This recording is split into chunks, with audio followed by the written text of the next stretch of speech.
大家再次嚟到我嘅 YouTube channel 啦，就長者手機你識用啦。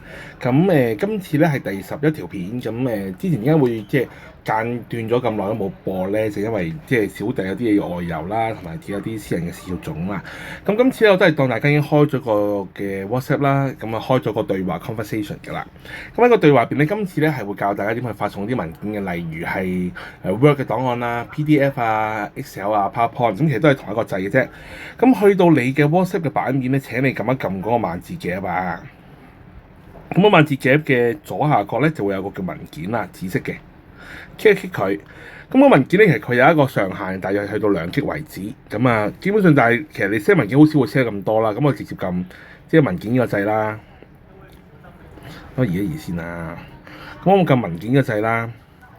咁我哋試下攞呢個180 KB 嘅一個檔案試一試啦。咁揀選咗個檔案啦，揀選咗個檔案咯喎。咁咧跟住你就可以撳一個綠底黑色三角形嘅發送掣。咁跟住咧，等佢過一陣嘅時候咧，咁佢就已經搞掂咗啦。咁呢個 PDF 其實用咗都只不過係5至10秒嘅時間啫。咁我相信對大家嚟講都唔係一個咁困難嘅嘢啦。咁如果頭先嘅步驟太過快啦，咁可以咧中途暫停嚟睇一睇同埋聽一聽嘅。咁今日咧嘅教學就去到呢一度，我哋下集再見，好，拜拜。